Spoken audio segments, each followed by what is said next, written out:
అందరికీ నమస్తేనండి.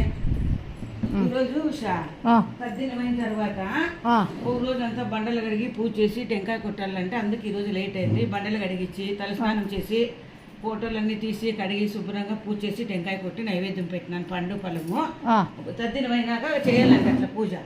బండలు కడుక్కొని తల పూసుకొని పూజ చేయమన్నారు. ఈరోజు చపాతీలు, పచ్చి కొబ్బరి, పండు మిరపకాయలు, పచ్చి కొబ్బరి, పచ్చి తెల్లవాయలు, ఉప్పు అన్ని పచ్చివే అనమాట. కారం ఉందంటే ఇట్లా కావాలంటే నెయ్యి వేసుకోవచ్చు. ఓకేనా? నెయ్యి కారం లేకి చపాతీలకి ఇట్లా వేసుకొని మంచి నూనె కూడా వేసుకోవచ్చు. శనక్కాయ అట్లా పచ్చిదే వేసుకోవచ్చు, ఎంత టేస్ట్ ఉంటుంది. పండు మిరపకాయ, పచ్చి కొబ్బరి, సాల్ట్, ఇది కొబ్బరి, తెల్లవాయలు, ఒక పచ్చి రెండు వెల్లుల్లి రెబ్బలు. ఇక కారం ఉన్న వాళ్ళకి ఇట్లా నెయ్యి వేసుకోవచ్చు. నేను ఒక డ్రాప్ వేసుకుంటాను, కారం తినేదాన్ని. ఓకేనా? ఓకే.